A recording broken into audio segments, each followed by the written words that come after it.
My name's Ethan. And yeah, I've heard it all before. You're too old for this. But they don't get it. The Grinch isn't just a character to me. He's something more.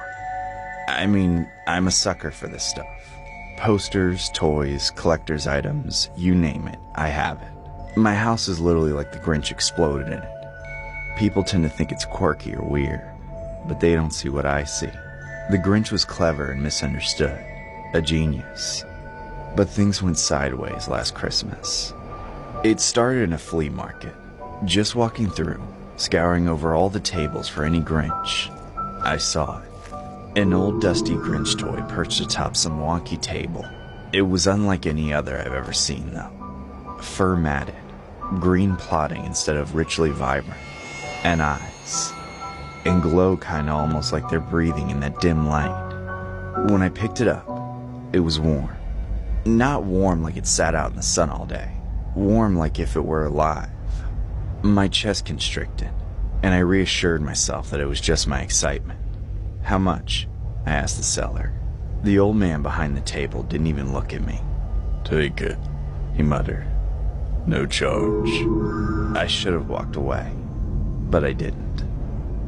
I sat the toy on my shelf, right in the middle of my Grinch collection. It was perfect there. Too perfect.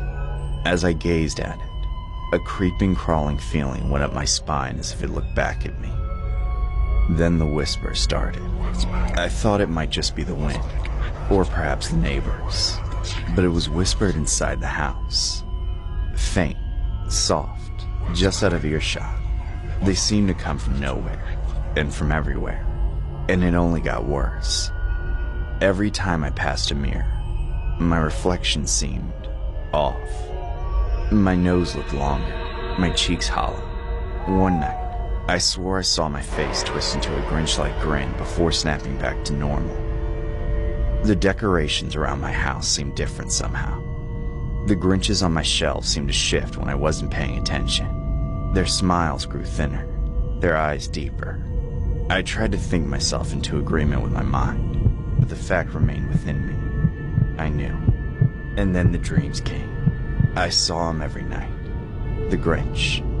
But it was not the playful mischievousness of his daily endeavors. He was taller and leaner, his green fur darker, more patchy. His grin went on too long, and jagged and sharp were his teeth. I envisioned him standing at the foot of my bed. He watched me, whispering things I couldn't understand.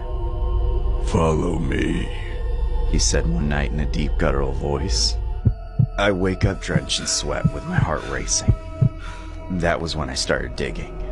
I needed answers. I spent days researching and surfing all obscure forums and old books dedicated to Christmas folklore. And that's how I found the legend of a cursed Grinch toy. According to the stories, it wasn't only a collector's item, it was a trap. It pulled people in, feeding on their obsession, slowly turning them into what they so admired. Something inside me didn't want to believe it, but the signs were there. Whispers, distorted reflections, and dreams. I tried to eliminate the toy. I threw it in the trash, but the next morning, there it was back on my shelf. I burned it, but it came back. Its fur singed, its grin even wider. I was losing my mind. Christmas Eve. That's when I finally saw myself. This time, however, it wasn't me.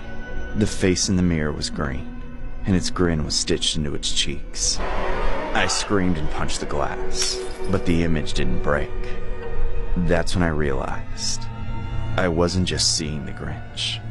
I was becoming him. The next thing I remember is standing in my bathroom staring into the mirror with a knife in my hand. Blood was dripping from my cheeks because I carved out a grin. All I can recall is looking back at an awful distorted grin. Now I'm here, locked away in this mental institution.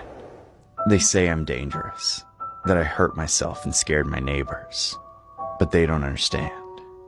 The Grinch is real. He's here. I can hear the guards talking about me every now and then. Poor guy, one of them said. His obsession destroyed him. The other replied, yeah, who carves a grin into their own face? They don't know what I know. They can laugh all they want. But every night, I see him, the Grinch, standing in the corner of my room, his grin wider than ever. He's waiting. For what, I don't know.